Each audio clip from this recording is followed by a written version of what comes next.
네, 안녕하세요. 네, 정보 처리 기사 문제풀이 2024년도 2회 필기에 정보 시스템 구축 관리 문제풀이를 할 소프트웨어 공학과 이준하 교수입니다.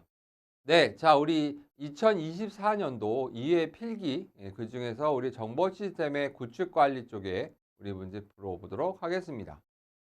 네. 정보 시스템의 구축 관리라고 하는 거는 시스템들을 만들 때 여러 가지를 우리가 구현을 하셔야 되겠고, 그래서 실제 개발뿐만 아니라 이제 운영 쪽에 많이들 포커스라고 생각하시면 되겠습니다. 그래서 실제 운영을 하면서 여러 가지 보안 문제, 장애 문제 뭐 이런 것들이 많이 있죠. 그래서 거기에 따라서 여러 가지의 방법과 그다음에 여러 가지의 용어들, 이런 것들을 이제 시험에 많이 나온다라고 생각하시면 되겠습니다.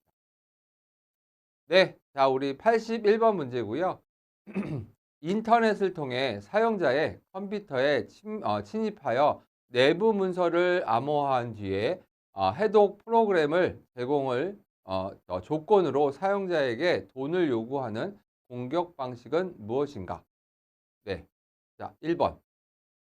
그죠? 우리 스머프 어택. 2번 우리 SN 우리 저기 싱글 플로우드. 그다음에 3번 랜섬웨어. 4번 SQL 인젝션이라고 하는 부분이라고 할 수 있겠습니다. 자, 답은 어떤 걸까요?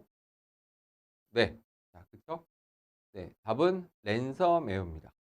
자, 우리 인제 많은 이슈들이 많이 있었던 것들이고요. 자, 그래서 이 랜섬웨어라는 건 뭐냐라고 하면은 감염된 PC나 서버 파일을 암호화한 뒤 그다음에 해커에게에서 금전 보통 암호화폐를 많이 요구하고 있거든요.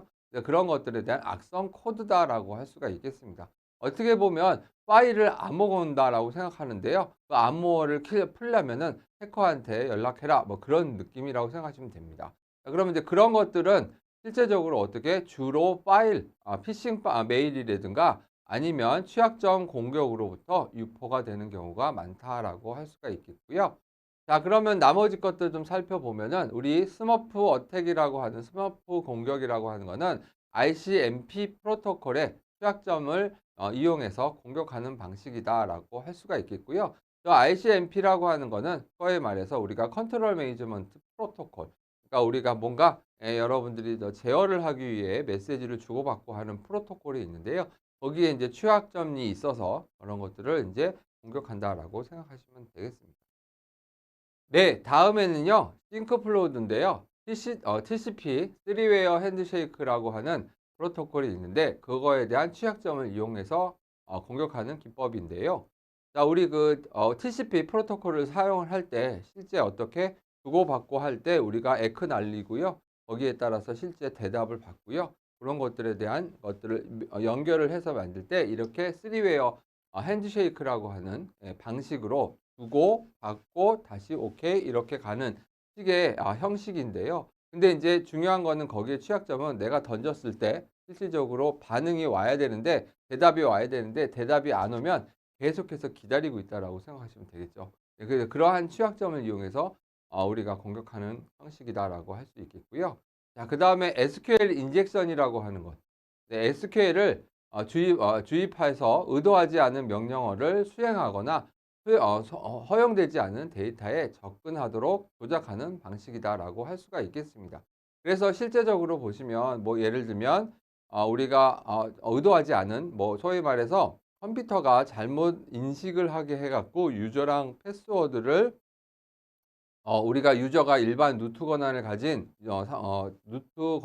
계정이 실제적으로 어떻게 그 패스워드 같은 것들을 집어넣어서 아무 실제 패스워드 말고 다른 패스워드를 실질적으로 우리가 공격을 해서 그런 것들을 빼내는 방식의 형태다라고 할 수가 있겠습니다.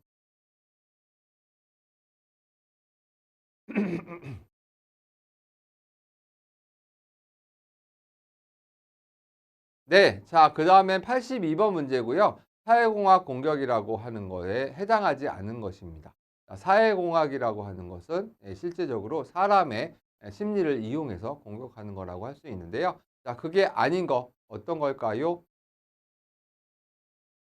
네. 정답은 백도어입니다. 네, 나머지 피싱, 스미싱, 뭐 파밍 이런 것들은 사람들을 공격을 많이 해서 사람들의 심리를 이용하는 거죠. 그래서 뭐 그죠? 무슨 사건이 있으니까 돈 보내라. 뭐 이런 거부터 시작을 해서 그죠? 여러분들이 많이 낚였다 뭐 이런 것들 하는 것들 많이 쓰신 것처럼 네, 그런 느낌이라고 생각하시면 되겠습니다. 네, 그래서 이 백도어는 뭐냐면 시스템의 보안을 제거해서 만들어 놓은 비밀 통로를 통해서 정상적인 인증 절차를 우회하는 방법이다라고 할 수가 있겠고요. 이 백도어는 대부분 개발자들이 실제적으로 그저 퇴사하기 전에 미리 심어 놓고요. 예, 밖에서 내가 그것들을 조정할 수 있도록 어떤 공간들을 만들어 놓고 또 그러한 채널들을 만들어 놨다가 나중에 이제 문제 생기게 만드는 형태의 그런 여러 가지 기법들이라고 할 수가 있겠습니다. 그래서 이거는 실질적으로 보시면 사회공학이라기보다는 실제 개발자가 직접 뭔가 공격을 해 놓은 거라고 할 수 있겠죠. 그래서 이런 것들은 뭐 밤 해 갖고 막 폭탄 그래서 밤 공격이라고 하는 것도 폭탄 공격이라고 하는 것들도 실질적으로 좀 있다라고 할 수가 있겠고요. 자 그다음에 피싱. 피싱이라고 하는 건 뭐냐면 개인정보와 낚시를 합성을 해서 여러 개인정보들을 이렇게 낚는다라고 그러죠. 그래서 피싱이라고 하는 용어가 있게 되겠고요. 그다음에 스미싱. 스미싱은 메시지를 우리가 아까 보셨던 피싱이라고 하는 합성어에다가 같이 만들어 놓은 건데요. SMS를 이용해서 실질적으로 이루어진 피싱이라고 할 수가 있겠습니다. 그래서 실제적으로 뭐 메신저라든가 아니면 이런 것들 뭐 우리 카톡이라든가 이런 걸 통해서 실제 우리가 사회공학을 하는 형태다라고 할 수가 있겠고요. 자 그다음에 파밍. 파밍이라고 하는 거는 우리가 프라이빗 데이터와 파밍의 합성어로 가짜 사이트로 접속을 유도하는 개인정보 등을 탈취하는 방식이다라고 할 수가 있겠죠. 그래서 우리가 무슨 뭐 땡땡 은행을 우리가 실질적으로 뭐 접속을 많이 해 갖고 계좌 이체도 많이 하잖아요. 물론 지금은 핸드폰으로 많이 하시지만 실제적으로는 뭐 그저 우리 인터넷 배킹 같은 것들 많이 하시는데요. 그 사이트가 실제적으로 땡땡 은행이 실제적으로 가짜 사이트로 만들어 갖고요. 실제 그것처럼 접속을 하도록 만드는 방식이다라고 할 수가 있겠습니다. 이런 것들을 소위 말해서 가짜 사이트 접속을 유도하는 방식이라서 파밍이라고 얘기하고 있겠습니다. 네. 자, 그다음에 83번 문제. 자, 다음 중 시스템 인증 접근 방식에 대한 예시가 올바르지 않은 겁니다. 네. 접근 방식에 올바르지 않은 거. 어떤 걸까요? 네. 정답은 그죠? 네. 소유 기반의 인증이라고 하는 거는 서명과 움직임인데요. 실제적으로는 소유, 갖고 있는 거죠. 그게 그거에 관련된 내용이라고 생각하시면 되겠습니다. 자, 그래서 우리의 시스템 인증 접근 방식에서는 지식 인증 기반이라고 해서 사용자가 기억하고 있는 정보를 기반으로 해서 인증하는 방식인데요. 보통 패스워드, 그다음에 뭐 핀번호드 이런 것들이라고 할 수 있겠고요. 자, 소유 기반의 인증이라는 거는 사용자가 소유하고 있는 것을 기반으로 인증하는 방식이다라고 할 수 있겠고요. 대부분 뭐 신분증, 메모리 카드, 뭐 OTP 이런 것들을 소유 기반의 인증이다라고 할 수 있겠고요. 자, 그다음에 존재, 생체 기반의 인증이라고 할 수 있는데요. 사용자가 가지고 있는 고유한 생체적 특징을 기반으로 해서 했던 인증이라고 할 수 있겠습니다. 주로 지문, 홍채, 얼굴 이런 것들이라고 할 수가 있겠고요. 또 위치 기반 인증이라고 해서 사용자가 인증을 시도하는 위치의 적절성을 기반으로 해서 인증한다라고 생각하시면 되겠습니다. 그래서 GPS, IP, 주소 등 이런 것들에 대한 인증이라고 할 수가 있겠죠. 예를 들면 소위 말해서 전산실이 아닌데 전산실에 들어가 전산실이 아닌 곳에 가서 내가 전산실을 들어가려고 하면은 위치가 전산실이 아니기 때문에 소위 말해서 우리가 접속이 불가능하게 만든다라고 하는 내용이라고 생각하시면 되겠습니다.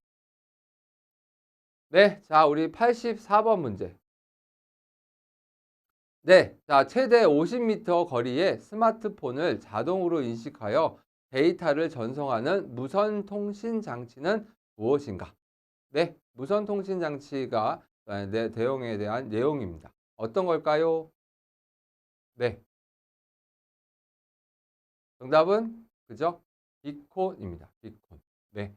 자, 비콘은 뭐냐라고 하면은 블루투스 저전력이라고 해서 우리가 BLE라고 얘기를 하고 있고요. 그 기술을 활용을 해서 우리가 이제 근거리 무선 통신을 지원하는 장치다라고 할 수 있겠고요. 여러분들이 많이 접해 볼 수 있었던 것들은 뭐 매장 진입 시 뭐 할인 알림 전송이라든지 아니면 박물관 작품 안에서 자동으로 뭔가 설명해 주고 하는 것들이 있잖아요. 네, 그런 서비스들이 대부분 비콘으로 만들어져 있고요. 그것들이 실제로 거리가 길지 않고요. 조금 근거리라고 생각할 수가 있겠습니다. 자, 그다음에는 우리 또 다른 것도 한번 살펴보면은 우리가 이제 포스퀘어라고 하는 거는 위치 기반 소셜 네트워크 서비스라고 얘기를 해서 우리 LBS 즉 로케이션 베이스 서비스라고 해 갖고요. 위치 기반으로 만드는 형식이다라고 할 수 있겠고요. 메시 네트워크라고 하는 거는 대규모의 디바이스의 네트워크가 생성에 최적화하거나 아니면 다대다 통신, 즉 매니 투 매니로 통신을 많이 하는 것들을 우리가 메시 네트워크라고 합니다. 메시라는 건 그물이잖아요. 이렇게 그물처럼 많이 연결되어 있다라고 생각하시면 되겠습니다. 자, 그다음에 스마트 그리드라고 하는 거는 전기 및 정보통신 기술을 활용을 해서 우리가 전력망을 이용 효율을 극대화하는 전력망 아니면 실시간 전력 사용량 모니터링하고 최적화하는 거. 또한 우리의 재생에너지 뭐 아니면은 뭐 태평양 태양광, 풍력 이런 것들이 연계가 가능한 것들을 우리는 스마트 그리드라고 얘기하고 있습니다. 네, 자 85번 문제. 네, 위치 기반 소셜 네트워크 서비스로 자신의 위치를 지도상에 표시하거나 방문한 곳에 정보를 남길 수 있는 기능을 제공하는 것은 어떤 기술이라고 할 수가 있겠습니까? 네, 한번 풀어보시죠. 네, 정답은 그죠? 네, 포스퀘어. 아까 살짝 있었던 거죠. 자, 우리 그래서 포스퀘어는 뭐냐면 위치 기반 소셜 네트워크 서비스라고 얘기를 해서 LBS라고 얘기를 하고 있고요. 그래서 사용자가 특정 장소에 체크인하게 되면 뭐 포인트라든가 배지 아니면 여러 가지 혜택들을 제공하고 있고요. 그래서 매장 기업들은 소위 말해서 고객 위치 기반 데이터를 활용을 해서 마케팅에 많이 사용한다라고 생각하시면 되겠습니다. 이런 거를 포스퀘어라고 하는 우리 기술 용어로 쓴다라고 생각하시면 되겠고요. 다른 얘기로는 뭐 위치 기반 소셜 네트워크 서비스 LBS라고도 얘기를 많이 합니다. 네, 자, 딴 것들 보면은 네, 우리가 유비쿼터스라고 하는 건데요. 유비쿼터스는 시간과 장소에 상관없이 자유롭게 네트워크에 접속할 수 있는 정보통신 환경이다라고 할 수가 있겠습니다. 그래서 실제 좀 뭐랄까 유비쿼터스라는 여러 가지 용어들이 실제적으로 많이 하고 있었는데요. 요즘에는 그저 클라우드라는 것도 많이 나와서 그죠? 클라우드도 시간과 장소에 상관없이 자유롭게 막 네트워크를 접속할 수 있는 통신이다라고 하는데요. 요거는 약간 통신 기술 쪽으로 그래서 정보통신망, 망 쪽으로 좀 생각을 해주시면 된다라고 생각하시면 되겠습니다. 또 MQTT라고 하는 건데요. MQTT라고 하는 거는 TCP/IP 프로토콜 위에서 동작하는 구독 기반의 메시징 프로토콜이라고 할 수가 있겠고요. 자, 그래서 주고받고 주로 우리가 실질적으로 우리 여러 가지 서버들이 많을 때 뭔가 데이터를 주고받고 메시징 형식으로 뭔가 받고 주고받는 하나의 PC, 한두 대의 PC가 아니고 여러 가지 서버들이 뭐 몇 대, 뭐 100대, 200대 이런 그 서버들이 서로 주고받고 하는 메시지 프로토콜인데요. 기본적으로는 TCP/IP 프로토콜 위에 있는 내용이다라고 생각할 수가 있겠습니다. 네, 자, 그 다음에 우리 10cm 이상 이내 거리에서 데이터 전송이 가능하게 하게 되겠고요. 그러다 보니 우리가 초고속 NFC 기술이라고 할 수가 있겠습니다. 여러분이 핸드폰을 갖고 가서 뭔가 결제를 할 때 그저 NFC 갖다 대기만 하면은 된다라고 할 수 있겠죠. 근데 보통 10cm 이내의 기술이라고 할 수가 있겠습니다. 네. 자, 그다음에는 86번째 문제. 네. 가상화된 대형 스토리지를 형성하고 그 안에 보관된 거대한 데이터 세트를 병렬로 처리할 수 있도록 설계된 그 자바 소프트웨어 프레임워크는 무엇입니까? 정답은 뭘까요? 네. 한번 생각해 보시죠. 네. 정답은 네. 3 번. 그죠? 하둡이라고 할 수 있겠습니다. 자, 요거는 여러분들이 인제 하둡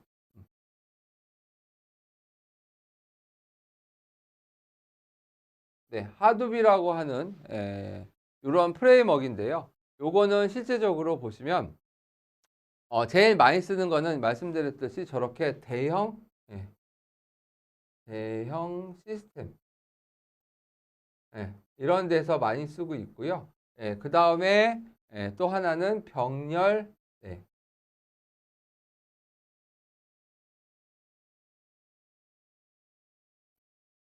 네. 시스템으로 많이들 쓰고 있다라는 거죠.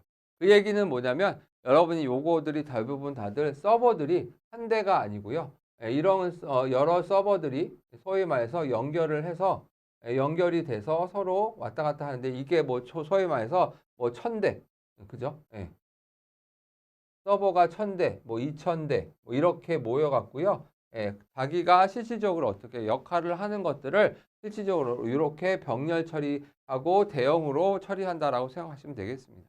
심지어 뭐 데이터베이스 같은 것들도 만약에 데이터에다가 데이터를 저장을 한다. 네. 데이터를 실질적으로 저장한다라고 하면은 우리는 데이터베이스 하나만 있을 때는 데이터를 한꺼번에 여기다가 하나로 다 집어넣어야 되는데요. 지금은 어떻게 하냐면 여기 쪼끔, 네, 여기 쪼끔, 네, 여기 쪼끔. 네, 요렇게 해 갖고 나중에는 얘랑 얘랑 이렇게 연결해서 데이터가 요렇게 네. 예, 요렇게 네. 데이터들이 만들어져서 하는 거죠. 그래서 데이터를 집어넣거나 아니면 데이터에 대한 것들을 갖고 오거나 할 때 이런 것들 병렬 처리도 하고 여러 가지 대형적으로 그러니까 이 지금 데이터베이스가 한 개가 아니고 막 해 갖고 데이터베이스가 막 그죠? 10개 뭐 100개 뭐 이렇게 될 수도 있죠. 네. 그렇게 해서 데이터 세트로 병렬 처리를 해서 개발해 놓은 거고요. 여기에 백그라운드는 말씀드렸듯이 자바 여기 있는 것처럼 자바라고 하는 소프트웨어로 구현되어 있고요. 구현되어 있고요. 그다음에 OS는 기본적으로 어떻게 리눅스. 음, 리눅스 OS 체제가 리눅스가 기본이다라고 생각하시면 되겠습니다. 네. 그래서 하둡이라는 것들을 만들었던 거고요. 자, 이 하둡은 말씀드렸듯이 병렬 처리를 해 보니까 엄청나게 많이 속도가 좋다, 성능이 좋다라고 해서 사람들이 인제 썼었던 것들이고요. 자, 그러면 이 하둡에 대한 얘기를 쪼끔 말씀을 드리면 자, 아파치 소프트웨어 파운데이션이라고 하는 곳에서 인제 여러 가지에 대한 개발을 한 건데요. 이 인제 아파치 진영이라고 얘기를 합니다. 한 사람이 아니고요. 여러 기업과 관련돼서 뭐 이렇게 모여서 같이 만들어낸 건데요. 이때 개발한 오픈 소스 분산 처리 시스템의 프레임워크라고 할 수가 있겠고요.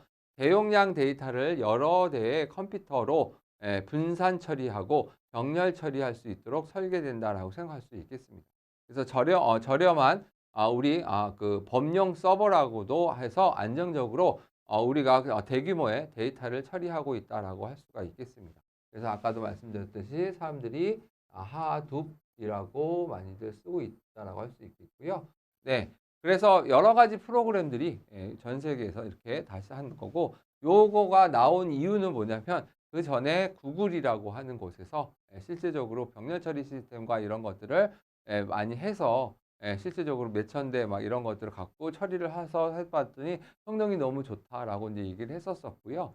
그러다 보니까 인제 소위 말해서 구글에서만 거기서 만들 수가 있으니까 쓸 수가 있고 그러니까 어떻게 소위 말해서 야 인제 우리 인제 일반적인 네 오픈 소스 하시는 지역 뭐 그 저기 여러 가지 단체 이런 데서 회사 이런 사람들이 모여서 이제 어떻게 "우리도 한번 이런 거 분산 처리 시스템도 한번 크게 한번 만들어 보자."라고 얘기를 해서 만들었던 프로젝트인데요. 그게 인제 하둡이라고 하는 걸로 사용을 해서 이름을 명명하고 그래서 오픈 소스 분산 처리 프레임워크라고 했고요. 말씀드렸듯이 대부분 다 자바로 구현이 되어 있고요. 예, 실제적으로 메인은 요즘에는 뭐 여러 가지 프로그램들을 다 지원을 합니다. 예, 근데 이제 메인 코어는 자바로 만들어졌다라고 생각할 수가 있겠고요. 또 그 하드웨어적으로 더 코어는 또 C, 그죠? C++이라고 할 수 있겠죠. 네, 자, 일단은 그렇게 된 게 하둡이라고 하는 병렬 처리, 분산 처리, 대용량 데이터, 대용량 분산 처리 시스템이다라고 할 수가 있겠습니다. 자, 그 다음에는 우리 맵리스터라고 하는 용어도 나오는데요. 맵리스터라고 하는 거는 메모리와 레지스터리의 합성어로 전기가 없는 상태에서도 전사 상태를 저장하고 많이들 활용할 수 있는 건데요. 이런 것들은 인공지능 분야에서 많이 활용되는 기술이다라고 할 수가 있겠습니다. 또 아까 보셨던 포스퀘어 같은 것들은 위치 기반 소셜 네트워크 서비스라고 얘기할 수 있겠고요. 자, 그다음에 비콘은 근거리에 있는 스마트 기기를 자동으로 인식해 필요한 데이터를 전송할 수 있는 무선 통신 장치다라고 할 수가 있겠습니다. 네. 자, 그다음에는 87번. 네.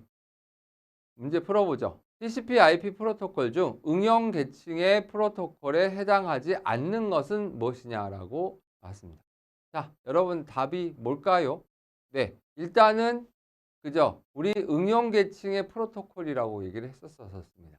네, 그러면 응용 프로토콜에 해당하지 않는 거라고 생각할 수가 있겠죠. 네.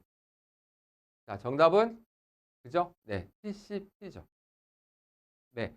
자, TCP 프로토콜이라고 하는 거는 실제적으로 여러분이 우리가 이제 여기 P라고 들어가는 게 프로토콜이잖아요. 네, 그래서 이런 프로토콜은 프로 네, 콜이라고 콜이라고 하는 거는 프로토콜 프로 어, 콜이라고 하는 네, 이런 것들은 어떻게 보면 한국말로 얘기하면 규약이에요, 규약. 예, 어떤 규약이냐라고 하면 소위 말해서 통신하는 거, 예, 통신하는 규약. 예, 그래서 소위 말해서 실제적으로 우리가 컴퓨터와 예, 컴퓨터끼리 네, 연결을 해서 예, 주로 주고받아 메시지를 주고받아야 되잖아요. 그럴 때 쓰는 통신 규약이라고 얘기할 수가 있겠습니다.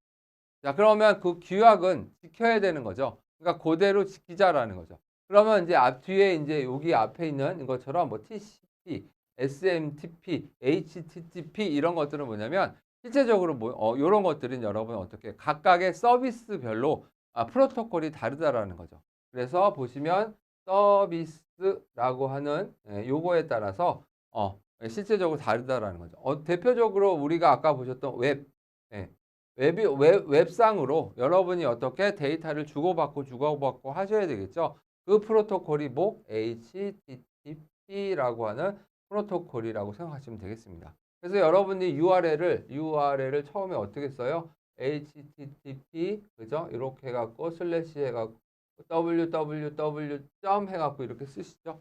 예, 그래서 앞에 요거 이렇게 HTTP라고 써 있잖아요. 이게 뭐야? 웹 방식이다라는 걸 웹 서비스라고 생각할 수 있겠죠. 또 나중에도 있겠지만 뭐 만약에 파일이다. 파일로 파일 전송을 위한 프로토콜이 있다라고 하면 뭐예요? 이게 FT 네. 네. 거꾸로 썼죠. 네. 지우기 네. 네. FTP. 네. 그래서 파일 트랜스미션 그다음에 프로토콜이라고 해서 파일을 전송한다고 생각하시면 네. 자, 그래서 이거 웹은 요런 것들이라고 생각할 수가 있겠고요. 서비스별로. 예. 그다음에 우리 이제 뭐 SMTP 뭐 이런 것들도 실제 프로토콜이잖아요. 그죠? 예. 그래서 앞 뒤에 여기 프로토콜이라고 하는 것들을 실질적으로 이제 하나의 계층 우리가 규약이라고 얘기를 할 수 있겠고요.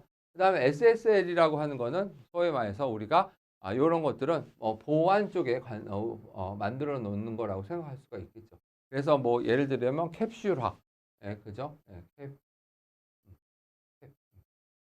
캡슐화, 예. 네, 뭐 이런 것들을 해서 전송하는 구간에 소위 말해서 데이터를 평문으로 보이지 않도록 하는 형식이다라고 할 수가 있겠습니다. 그래서 그런 것들을 보시면 요거죠. 자, TCP도 그죠?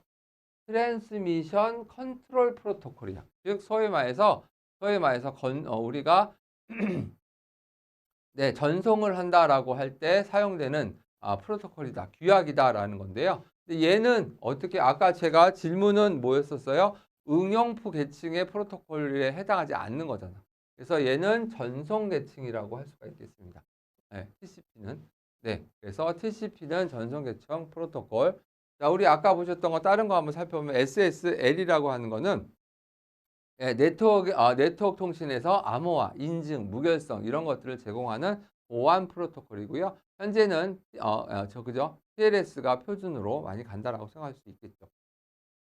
네, 자, 그다음에 SMTP, 심플 메일 트랜스퍼 프로토콜이라고 해서 이는 메일을 전송하기 위한 응용 프로그램의 프로토콜이라고 할 수가 있겠고요. HTTP는 웹 브라우저, 웹 서버 간의 데이터 전송을 위한 응용 계층 프로토콜이라고 할 수가 있겠습니다. 네, 자, 그다음에 88번 문제. 자, 다음 중 부정응답에 해당하는 전송 제어 문자는 무엇일까요? 네, 어떤 걸까요? 네, 정답은 그렇죠. 1번이죠. 자, 이거는 네, 보시면 우리가 주고받고 통신을 할 때 메시지를 주고받고 하는 때 요런 것들이 이제 실제 전달을 받고 보내는 때 쓰는 우리 형식이다라고 생각할 수가 있는데요. 예, 보통 이제 아까 보셨던 우리가 메시지에 대한 것들 여기 다시 한번 네, 부정응답에 해당하는 전송 제어 문자는요. 예, 말씀드렸던 것처럼 이렇게 우리가 NAK라고 하는 요 형식이다라고 할 수 있겠고요. 데이터가 되었거나 아니면 올바르게 수신되지 않았음을 알리는 신호다라고 할 수가 있겠습니다. 그럼 저 신호가 오면은 어떤 느낌이냐면 이런 겁니다. 우리가 데이터를 보내고 자, 나 잘 받았냐라고 물어봤더니 저렇게 NAK가 메시지가 왔다라는 거죠. 그러면 어떻게? 이거는 데이터가 손상됐거나 아니면 올바르게 수신되지 않았다라는 신호구나. 그럼 어떻게 다시 보낼까라고 물어보던가 뭐 이런 것들을 이제 처리하면 된다라고 할 수가 있겠죠. 그래서 수신자가 오류를 감지하면 우리 NAK 전송은 송신자가 해당 데이터를 재전송하도록 되어 있는 형식이다라고 할 수가 있겠습니다. 자, 또 아까 보셨던 것처럼 우리 에크날라이즈 같은 것들은 실질적으로 보시면 송신자가 보낸 데이터가 정상적으로 수신되었음을 알리는 신호, 긍정응답이죠. 아까 우리 NAK는 부정, 잘못됐다라는 얘기고 NAK라고 하는 거는 우리 긍정, 잘 됐다, 잘 받았다, 문제 없다라고 얘기한다라고 생각하시면 되겠습니다. 자, 그 다음에 SYN, 그죠? 요거는 TCP 연결을 설정을 할 때 사용하는 제어 플래그고요. 문자 동기라고 할 수가 있겠습니다. 그래서 우리가 TCP는 3웨어 핸드쉐이크라고 얘기를 해서 주고받고 한다라고 말씀을 드렸잖아요. 그래서 데이터가 실질적으로 어떻게 통신 문자가 설정이 잘 됐냐? 오케이, 나 설정이 됐으니 데이터 보내도 돼. 오케이, 알았어, 보낼게. 이런 거라고 생각하시면 되겠습니다. 자, 그 다음에 ETX라고 하는 거는 우리가 문자 제어 중에 하나로서 텍스트 데이터의 끝을 알리는 신호라고 할 수 있겠습니다. 그래서 주로 문자 단위 통신 프로토콜 때 많이 사용을 하고 있고요. 그래서 본문의 종류라고 하는 거를 종료라고 하는 거를 알리는 ETX라고 얘기를 한다고 생각하시면 됩니다. 그러니까 데이터를 내가 실질적으로 보시면 뭐 예를 들면 우리 메모장에 이렇게 데이터들이 이렇게 있잖아요. 이렇게 예를 들면 요것들을 내가 불러와서 보낸다고 생각하세요. 그러면 요게 이제 끝이라고 하는 부분들이 있는데, 예, 이것도 이렇게 뭐 여러분들이 보통 뭐 쓰시면 뭐뭐 한다 이렇게 많이 하시잖아요. 근데 실제적으로 전체의 끝인지 아닌지는 내가 모르잖아요. 누구한테 보내줘? 얘한테 실질적으로 통신할 때 나는 이런 것들의 끝이다. 더 이상 내가 실질적으로 이제 데이터를 실제적으로 안 보내겠다. 네, 텍스트 데이터의 끝이다라고 하는 걸 알려주는 거를 아까 여기 보셨던 것처럼 ETX라고 하는 이러한 것들을 보내는 거예요. 그래서 끝에 ETX라고 딱 보내면 이거 엔드 오브 텍스트니까 텍스트의 끝이구나 라고 판단을 하는 거죠. 그럼 그다음부터 오는 거는 텍스트로 받아들이는 게 아니고 뭐 다르게 또 다른 프로토콜로 보는 거다라고 생각하시면 되겠습니다. 네. 자, 그다음에 89번 문제. 자, 이산 대수의 난해성에 기반한 암호화 알고리즘으로 비트코인 등에 활용되는 방식은 무엇입니까? 라고 물어봤어요. 네. 자, 이거 암호화 알고리즘 중에 그죠? 비트코인 등에 많이 사용을 하고 그죠? 이산 대수를 우리가 생각하고 있는 알고리즘이라고 생각하시면 되겠습니다. 자, 어떤 거죠? 그죠? 네. ECC. 네. 자, 그러면 요 용어들을 보죠. ECC라고 하는 거는 사원 곡성 수학을 기반으로 한 비대칭키 암호화라고 할 수가 있겠습니다.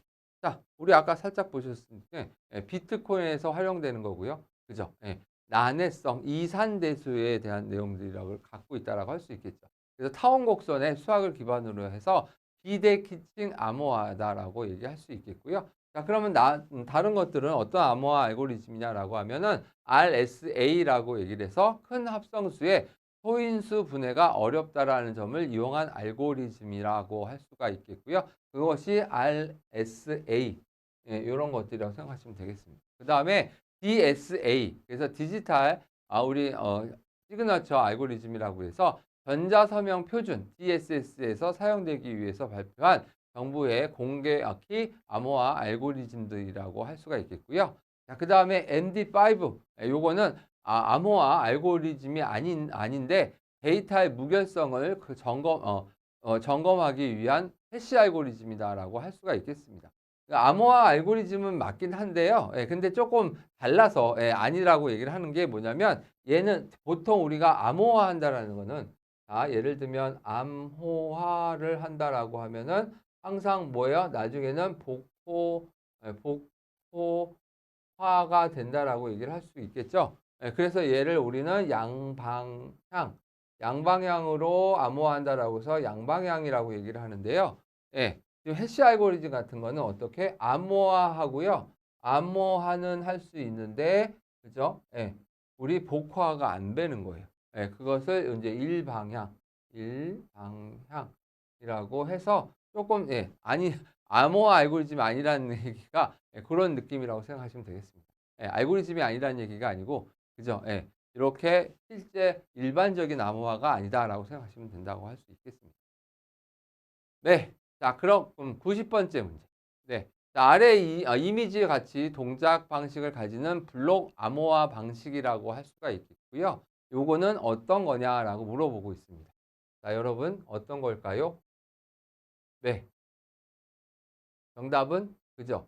CFB라고 하는 이러한 블록 암호화 방식입니다. 암호화 방식은 보통 저렇게 네 가지가 있는데요. 이제 암호화를 한다라는 얘기는 뭐냐면 어떤 키 값을 키 값이 들어가 줘야 되는데 이거의 키 값에 뭐 어떤 방향이 실제적으로 어떻게 실제 뭐 여러 가지의 내용들을 우리가 만들어낸다라고 해서 첫 번째로 뭐 한 번만 뭐 키값을 넣을 거냐 아니면 여러 번 넣을 거냐 뭐 이런 것들에 따라서 달라지는 방식이다라고 생각하시면 되겠습니다.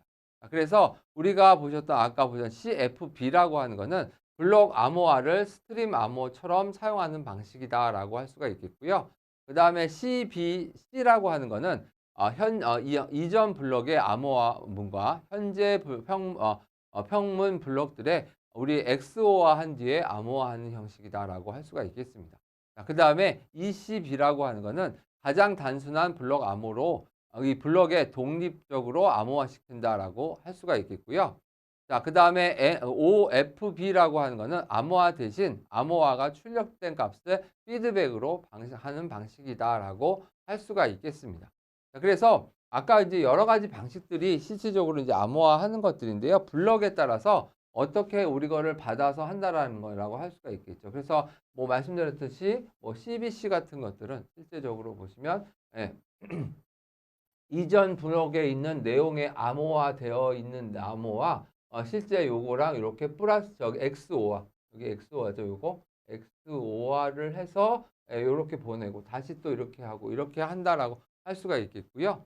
네. 자, 그다음에 ECB 같은 것들은 실질적으로 단순한 뭐 요렇게 성문으로 되어 있는 것들을 단순하게 암호만 시킨다라고 생각하시면 되겠습니다. 그래서 이렇게 보면 예, 따로따로죠. 암호, 요것도 따로 암호, 암호 이렇게 해서 만들어 놓은 거고요. OFB라고 하는 건 뭐예요? 여기서 했었던 거, 아까 보셨던 암호화했던 거랑 플랜 텍스트랑 같이 우리가 엑소에서 나왔던 암호화들을 다시 어떻게 이 키를 요렇게 가는 거예요.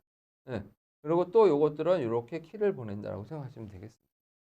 네. 자, 그래서 암호화 할 때 암호화를 한다라고 하는 거는 키가 있어야 되는 거고요. 이 키를 어떻게 집어넣고 어떤 방식으로 우리가 이렇게 여러 번 했을 때 우리가 키를 우리가 어떤 방식으로 하느냐에 따라서 우리가 CFB, CBC, ECB, OFB라고 하는 부분들이 실제적으로 있다라고 생각하시면 되겠습니다. 네. 자, 그다음에 91번 문제. 자, 우리 판매나 배포 계획이 있었거나 실제로 고객에게 판매되거나 배포되지 않는 소프트웨어는 무엇입니까? 자, 무엇일까요? 네. 그죠? 1번이시죠. 자, 우리가 이제 베어퍼웨어라고 하는 부분들인데요. 우리가 이제 펌웨어 같은 것 우리가 보통 프로그램에서도 하면은 하드웨어 네, 하드웨어라는 것도 있고, 그죠? 용어가 소프트웨어 있었죠. 그 다음에 어떻게 우리가 이제 펌웨어, 펌웨어라고 얘기를 해서 여러분들이 어떻게 핸드폰이라든가 기기에다가 직접 넣는 방식에 있는 내용들이야 프로그램들이라고 할 수 있겠죠. 근데 여기 보시면 베어퍼웨어라는 것들도 있다라고 할 수 있겠습니다. 베어퍼웨어라는 건 뭐냐면 발표 홍보는 했지만 실제로 출시되지 않거나 끝내 나오지 않는 소프트웨어, 하드웨어 제품들을 얘기한다라고 생각하시면 되겠습니다. 그럼 그런 걸 왜 하느냐라고 하면 기업이 시장 선점을 위해 미리 발표해. 예. 근데 개발 지연이라든가 취소가 되는 경우가 많다라고 할 수 있겠죠. 그러니까 이제 보통 이제 회사에서 이제 미리 이제 쫙 그죠? 이런 프로그램이 있다라고 막 얘기를 하고 그죠? 예. 그래서 조금 더 지연시키고 이런 것들도 있죠. 그래서 게임 회사 같은 데서 실질적으로 먼저 홍보부터 하죠. 이런 거 나온다고 막 그죠? 예. 그죠? 그런 느낌. 그래서 이런 것들을 베어퍼웨어라고 생각하시면 되겠고요. 나머지 용어들 보시면 여러분 이제 많이 보시는 키오스크, 그죠? 우리 이제 식사 시키거나 여러 가지 할 때 이제 여러 가지 키오스크로 많이 사용하죠. 그래서 터치 스크린을 이용해서 운영되는 무인 종합 정보 시스템을 키오스크라고 용어를 얘기한다라고 생각하시면 되겠고요. 자, 그 다음에 허니팝. 허니팝은 해커의 공격을 유도해서 그들의 활동을 추적하고 분석하는 데 사용하는 가상 시스템이에요. 그래서 일부러 허니팝, 소위 말해서 이제 꿀을 준다라는 거죠. 그러면 들어와서 막 이제 뭔가 하죠. 그럼 이제 그걸 보면서 아, 해커들은 이렇게 공격을 하는구나. 아, 이렇게 이제 공부해서 어떻게 대응해야지라고 하는 것이라고 할 수 있는데요. 그 공간을 우리는 허니팟이라고 한다라고 생각하시면 되겠습니다. 자, 그다음에 텐서플로우라고 하는 용어가 있는데요. 이거는 구글사에서 개발한 오픈소스 머신러닝 엔진이라고 할 수가 있겠습니다. 자, 그래서 실제적으로 보시면 여러 가지 우리가 라이브러리라고 할 수도 있겠고 프로그램에서 그죠? 패키지라고 할 수가 있는데요. 우리가 아까 말씀드렸던 뭐에 많이 쓰는 거? 머신러닝. 머신 네, 머신러닝 때 실질적으로 많이들 쓰고 있는 라이브러리 텐서플로우라고 하는 내용들이고요. 여러분이 파이썬이라든가 다른 프로그램에서 이런 것들을 이제 많이들 불러와서 텐서플로우를 실질적으로 이제 불러와 갖고 그래서 뭐 우리가 여러 가지 파이썬에 텐서플로우라고 하는 거 임포트 해 갖고 많이 사용들 많이 하시잖아요. 그래서 머신러닝, 딥러닝 같은 것들을 우리가 학습을 시키고 이런 것들 할 때 쓰는 어떻게 보면 뭐 패키지, 라이브러리라고 할 수가 있겠고요. 자, 그리고 텐서플로우라고 하는 건 구글에서 아예 이러한 프로그램들을 만들어냈어요. 그래서 머신러닝, 즉 소위 말해서 머신러닝을 할 때 엔진, 그래서 텐서플로우를 올려갖고 텐서플로우로 프로그램을 하시는 경우도 있다라고 할 수가 있겠습니다. 네, 자, 그 다음에 92번째 문제. 네, 웹페이지에서 악의적인 스크립트를 포함시켜서 사용자 층에서 실행되게끔 유도하는 취약점은 무엇입니까? 어떤 걸까요? 네. 자, 정답은 네. 그죠? XSS. 자, 요거는 취약점이고요. 요거는 뭐 SS라고 하는 거는 크로스 사이트 스크립트. 자, 우리가 웹사이트에 실제적으로 저렇게 스크립트를 올려놓는다라는데요. 웹사이트에 악성 스크립트를 삽입해서 사용자 브라우저에서 실행되게 하는 공격이라고 할 수가 있겠고요. 실제적으로 뭐 저장해갖고 예를 들면 게시판 같은데 이런 악성 코드를 저장하게 만들어서 여러 가지에 대한 것들을 우리가 공격을 하게 하는 방식들도 있고요. 아니면 URL 파라미터를 통해서 스크립트를 삽입해 갖고 거기에 넣어서 실행이 되도록 하는 방식들이 있다라고 할 수가 있겠습니다. 네. 자, 그래서 얘는 어떻게 방식이 소위 말해서 웹. 그래서 어플리케이션 쪽보다는 웹 쪽이다라고 생각하시면 되겠습니다. 그죠? 웹 쪽에서 여러 가지 방식이라는 거고. 그래서 게시판에다가 예를 들면 뭐 그런 거죠. 여러분들이 게시판에다가 내가 뭔가 안녕하세요. 네, 뭐 뭔가 질문이 있는데요라고 했는데 거기에다가 슬쩍 뭐예요? 프로그램을 하나, 스크립트를 하나 심어 놓는 거예요. 그 스크립트가 뭐 예를 들면 파일을 지워라, 시스템 파일들을 뭐 날려라, 뭐 이런 것들에 대한 명령어들을 스크립트를 올려버리면 어떻게 문제가 될 수 있다는 거고요. 예, 그 다음에 URL을 가지고 여러분이 보통 뭐 그죠? HTTP 하고 하고 www 해갖고 여러분들이 뭐 많이들 쓰시잖아요. 그래서 뭐 예를 들면 구글 같으면 구글 점 하고 여러분들 여기다 슬래시 한 다음에 많이 쓰시는 게 뭐 그죠? 예, 그죠? 쿼리 이런 것들 쿼리 아니면 그죠? 서치 이렇게 해갖고 뭐 예를 들면 검색 같은 거 쓰시잖아요. 그죠? 그래서 검색 같은 거 이렇게 쓰실 때 이렇게 URL을 쓰시는데 거기에다가 스크립트를 살짝 심어 놓는 거예요.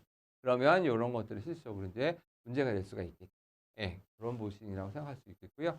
자, 그러면 다른 거 한번 살펴볼까요? 우리 딕셔너리 어택이라고 하는 거는 원본 데이터에 대한 해시 값을 미리 계산해서 사전 형태, 레인보우 테이블을 만들어 놓고요. 하나하나 대입하는 공격이다라고 할 수가 있겠습니다. 우리 사전 있죠, 사전. 네, 사전에 있는 A 뭐 예를 들면 가나다 났어. 아니면 A, B, C, D 이렇게 돼 있잖아요.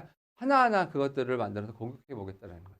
네, 그것을 딕셔너리 어택이라고 할 수 있겠고요. 그다음 백도어. 백도어는 시스템 보안을 제거해서 만들어 놓은 비밀 통로를 통해서 정상적인 인증 절차를 우회하는 기법이다라고 할 수가 있겠고요. 그래서 이런 것들은 어떻게 그죠? 실제적으로 통로 하나 우리가 서버에서 우리가 내부망 이렇게 만들어 놓고 이렇게 외부에서 못 들어오게 하잖아요. 근데 어떻게 내부망에다가 백도어라는 비밀 통로를 만들어 놓고 그죠? 실제적으로 그거를 통해서 들어오게 하는 방식의 형태가 백도어 형식이다라고 할 수가 있겠고요. 그 다음에 스미싱. 이거는 SMS 우리 피싱이라고 하는 합성어로 해갖고요. SNS를 통해서 여러 가지를 우리가 사회공학적으로 공격하는 방식이다라고 할 수가 있겠습니다. 네, 자, 그 다음에 93번째. 자, 다음 중 대칭키 암호화 방식이 아닌 것은 무엇일까요? 대칭키라는 게 있네요. 그러면 어떻게? 소위 말해서 비대칭키도 있네요. 라고 할 수가 있겠죠. 네, 아닌 것은 뭘까요? 네, 그죠? 요거는 RSA. 자, 그러면 이게 지금 나머지가 요게 다 대칭키라고 하는 거면 그죠? 2번은 뭐예요? 비대칭키가 비대칭키란 얘기죠. 자, 그럼 대칭키와 비대칭키가 뭐냐라고 이제 얘기를 하면 이런 거라고 생각하시면 됩니다. 만약에 데이터가 그죠? 실질적으로 보시면 데이터를 여러분이 어떻게 이게 송신자가 있고요. 그 다음에 여기가 수신자가 있어요. 그죠? 받는 사람이 데이터를 이렇게 주겠죠. 주고 받고 뭔가 하겠죠.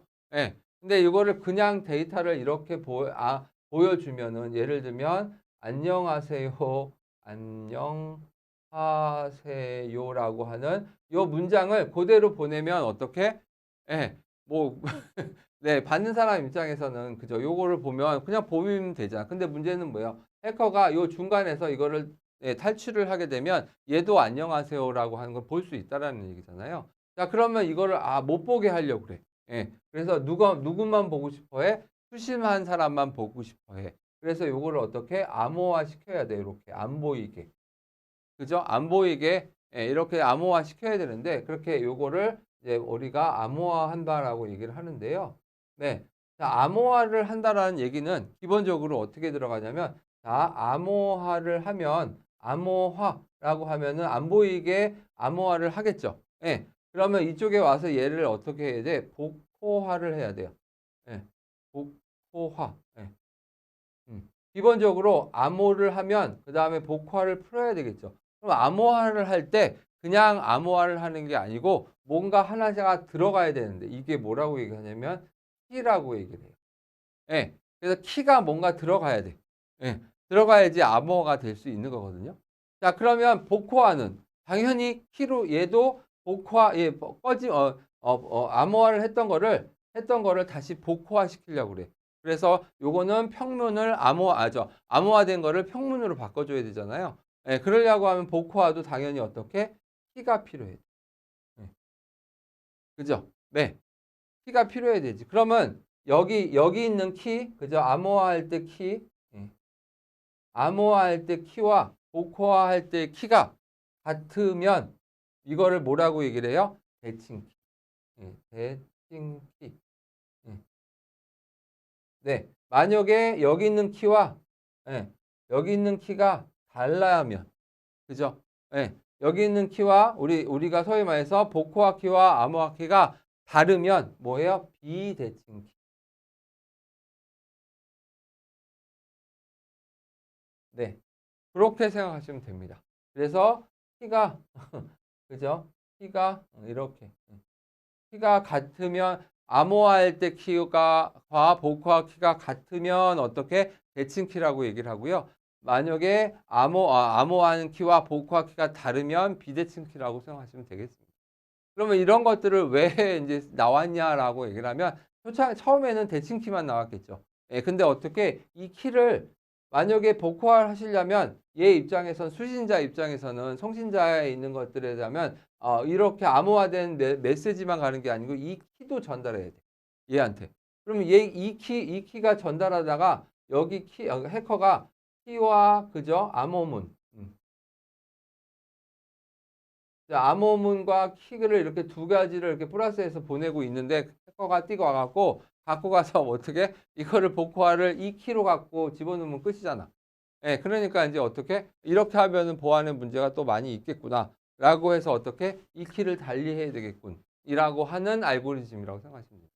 그러면 이 대칭키 처음에 이렇게 키로 했던 알고리즘들은 1번과 3번과 4번으로 하는 게 많이 하고요. 예, 그 다음에 어떻게 예, 아까 말씀드렸는데 비대칭키는 2번에 있는 내용이라고 생각하시면 되겠습니다. 네. 그래서 근데 오해하시는 게 뭐예요? 대칭키는 무조건 좋고 비대칭이 더 좋고 대칭키는 안 좋다. 이게 아니고, 예, 통신을 할 때는 비대칭키로 사용하는 것이 훨씬 더, 예, 보안에 좀 덜 취약하고요. 예, 실제 통신이 아니고 내 혼자 암호하고 뭔가 한다라고 하면 대칭키가 훨씬 낫죠. 예, 그러니까 그런 거는 사용에 따라서 다르다라고 생각하시면 되겠습니다. 자, 그러면 요거에 대한 얘기를 좀 더 해보면 대칭키 방식은 그죠? DES, AES, 시드, 그다음에 아리아, 그다음 RC4라고 하는 거는 대칭키 방식이고요. 비대칭키 방식은 RSA, ECC, DSA가 실질적으로 비대칭키 방식이다라고 할 수 있겠죠. 자, 대칭키는 뭐 그죠? 암호화 키와 복호화 키가 같은 거를 대칭키. 같은 거, 예, 그죠? 키가 같은 거. 비대칭키는 키가 다른 거, 예, 요거를 비대칭키라고 생각하시면 됩니다. 자, 그러면 다른 거에 대한 용어를 보면은 ESC, 대칭키 블록 암호라고 얘기를 하고 있고요. RSA라고 하는 거는 그저 비대칭키 암호, 공개키 암호라고 얘기를 하고 있고요. 그 다음에 시드라고 하는 거는 대칭키 블록 암호인데요. 한국에서 만들었고요. 피사에서 개발했던 1999년도에 만들었던 알고리즘입니다. 그 다음에 그죠? 아리아라고 얘기를 해서 대칭키 블록 암호라고 할 수 있겠고요. 이것도 한국에서 만들어서 2004년에 제정된 거라고 생각하시면 되겠습니다. 네, 자, 그 다음에 94번 문제. 자, 해시 알고리즘에 대한 설명으로 옳지 않은 것은 무엇입니까? 자, 해시 알고리즘입니다. 해시 알고리즘의 특성들을 여러분이 아시면 이 문제 어렵지 않게 풀을 수 있겠습니다. 자, 정답은 뭘까요? 네, 그죠? 양방향 변환 가능한 알고리즘이다라는 게 틀렸죠. 왜? 양방향이 아니고요. 일반향이에요. 예. 제가 이제 말씀드렸던 것처럼 우리 보통은 우리가 암호화를 한다라고 하면은 암호화 보통 어떻게 하냐면 복호화를 해야 돼요. 예. 복호화. 예. 근데 소위 말해서 이 지금 그래서 이런 것들을 양방향 다시 우리가 암호를 풀어야 되기 때문에 양방향이라고 하는 건데요. 네. 근데 암호화를 하고 복호화가 안 돼. 복호화가 안 돼. 예, 안 되게 하는 거. 이거를 우리는 일방향이라고 얘기를 많이 하고요. 예, 그래서 일방향이라고 하는 부분들로 해서 했던 해시 알고리즘을 사용해서 만든다라고 생각하시면 되겠고요. 해시 알고리즘에서 제일 많이 쓰는 데가 어디예요? 비밀번호죠. 예, 그쵸? 뭔가 암호화했는데, 비밀번호를 암호화했는데, 비밀번호를 보기 위해서 여러분 어떻게 이거를 복호화를 해야 돼요? 안 되죠? 그러면, 예, 비밀번호는 그죠?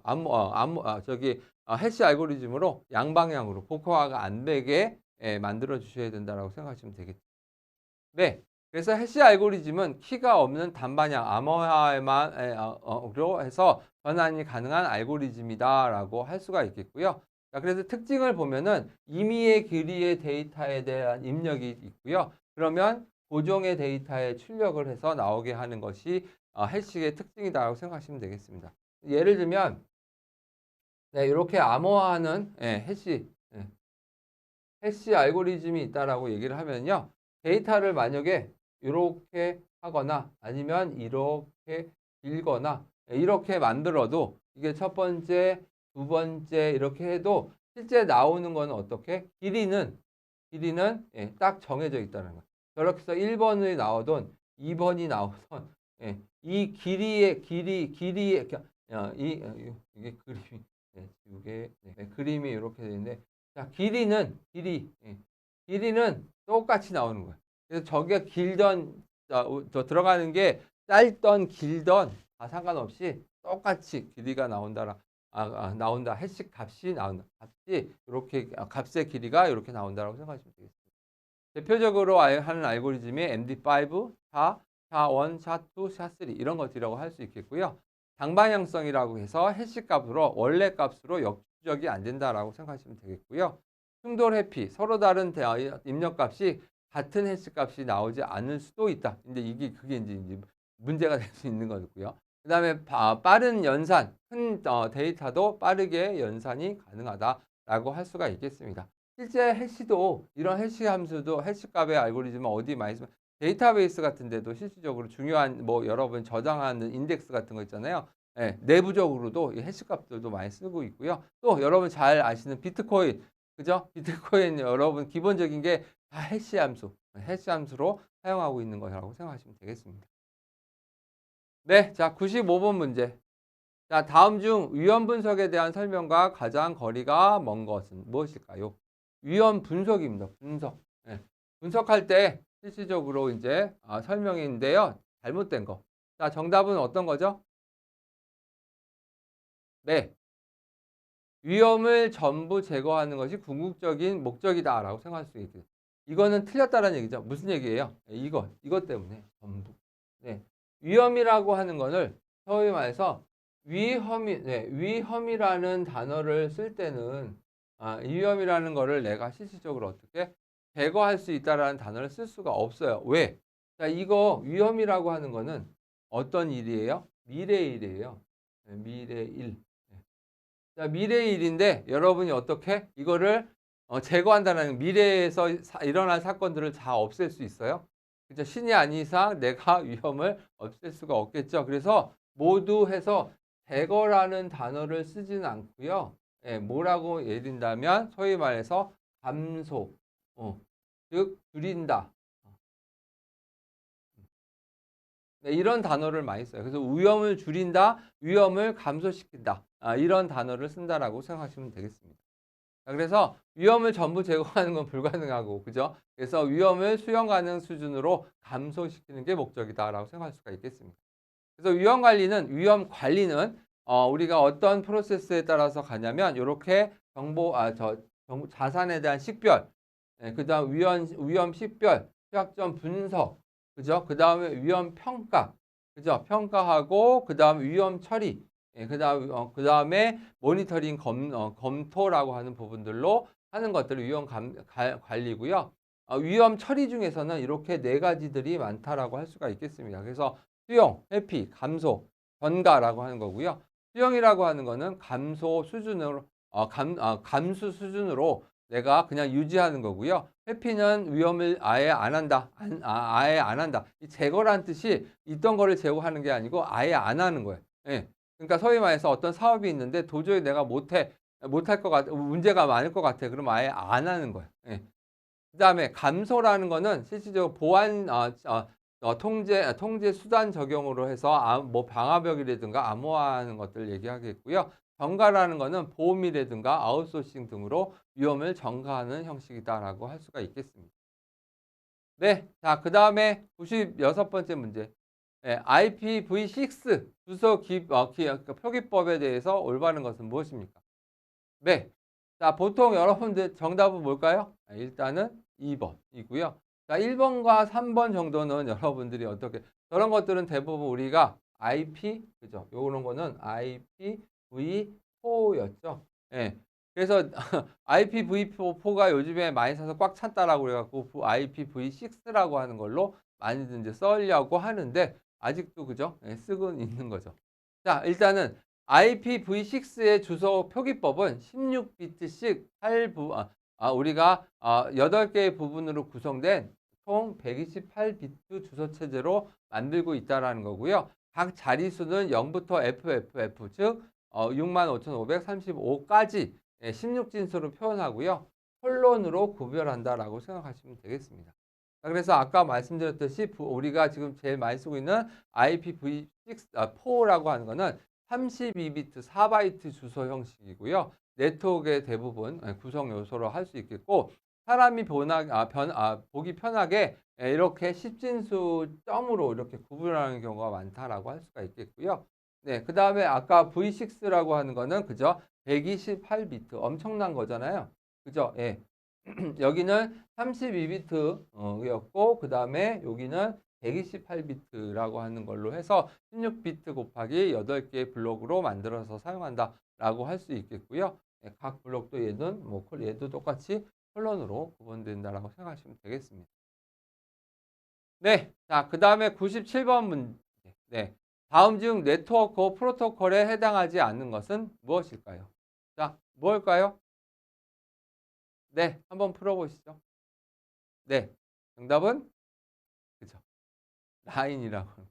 자, 일단은 네트워크 포톨로지라고 하는 네트워크 포톨로지는 우리가 이제 버스, 스타, 링, 트리, 메시 이런 걸로 되어 있고요. 그냥 라인이라고 하는 포톨로지는 그냥 모든 장치가 하나의 직선 형태로 알려진 연결 구조다라고 할 수가 있겠습니다. 네, 그래서 대부분 버스 포톨로지라고 하는 거는 하나의 중심 케이블, 즉 버스의 여러 장치가 연결된 구조라고 할 수가 있겠고요. 포톨로지라고 하는 거는 우리가 그 네트워크의 노드들을 서로 직접 연결해서 구조하는 방식이다는데요. 메시라는 거는 아까 말씀드린 그물이죠. 그물. 그죠? 그물처럼 막 연결돼 있다라는 거고요. 트리라고 하는 거는 그죠?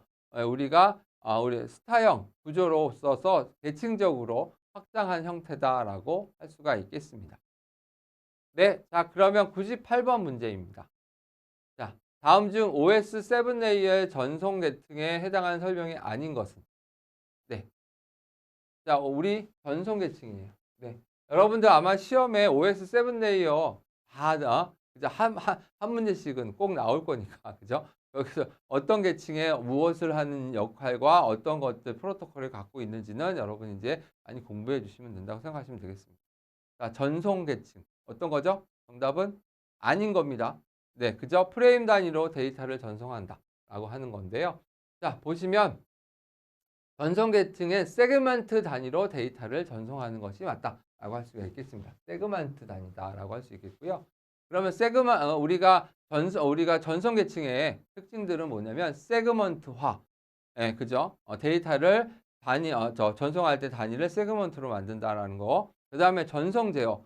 소위 말해서 흐름 제어라고 할 수가 있겠고요. 예, 그죠? 예, 그래서 전송 제어하고요. 오류 제어. 그래서 소위 말해서 오류 검출이라든가 재정성을 할 수 있게 하는 오류 제어. 그다음에 연결 제어. 예, 연결이 우리가 적절하게 맺어질 수 있도록 해주는 형태다라고 할 수 있겠고요. 다중화. 이런 것들이 실제적으로 어떻게 전송 계층의 특징이다. 네, 전송 계층.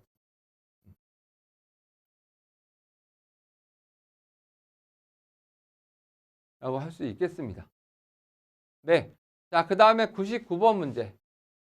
자, 전자우편 서비스에 멀티미디어 메일을 주고받기 위한 프로토콜은 뭐냐? 프로토콜이 뭐라고 말씀드렸어요? 규약이죠. 규약. 자, 규약이라고 하는 건데 어떤 프로토콜이냐라고 물어보고 있습니다. 어떤 걸까요? 네. 자, 3번이죠.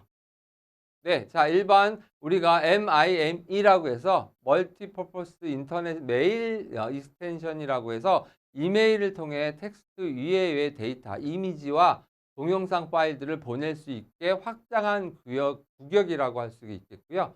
예, 그죠? 그거를 MIME, 예, 마임이라고 얘기를 많이 합니다. 자, 그 다음에 우리가 보충 설명으로 아까 보셨던 것처럼 우리 SMTP는 뭐냐라고 하면 심플 메일 트랜스퍼 프로토콜. 즉 수신 측의 이메일 서버로 전송하는 방식의 프로토콜이라고 할 수 있겠고요. 네, 그다음에 팝3라고 하는 거는 수신 측의 이메일 서버에서 컴퓨터로 다운로드하는 것들. 네, 그러니까 뭐 메일 같은 거 실질적으로 다운로드할 때 이러한 프로토콜을 쓴다라고 할 수 있겠고요. IMAP라고 해서 인터넷 메시지 액세스 프로토콜이라고 얘기를 해서 이거는 이메일 서버에서 이메일 헤더를 분석해서 수신하기 전에 먼저 처리하는 방식의 프로토콜이라고 할 수가 있겠습니다. 네, 자, 그 다음에 100번째 문제.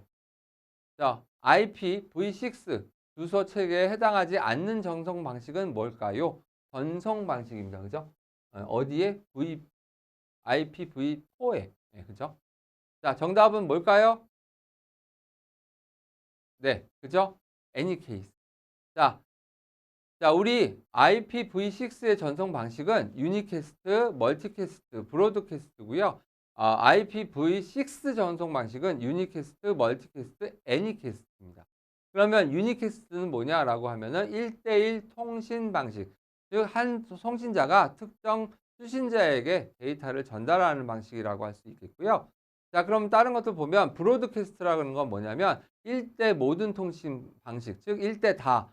그죠? 예, 그래서 한 송신자가 같은 네트워크에 있는 모든 장치의 데이터를 보낼 때 브로드캐스트로 쫙 뿌린다는 거죠. 자, 멀티캐스트는 1대 다수 통신 방식이고요. 특정 그룹에 대한 다수 수신자에게만 전달이 된다라고 할 수 있겠습니다. 예, 브로드캐스트는 모든 장치고요. 예, 멀티캐스트는 내가 특정한 그룹에 대한 것만 보낸다라고 생각하시면 되겠습니다. 애니캐스트라고 하는 거는 1대 가장 가까운 1통신 방식으로요. 여러 수신자가 동일한 IP 주소를 공유하고 있을 때, 근데 공유하고 있고요. 통신자는 가장 가까운 노드의 데이터를 전달하는 방식이 애니캐스트 방식이다라고 할 수가 있겠습니다. 네, 자, 지금까지 문제풀이였었습니다. 수고 많으셨습니다. 감사합니다.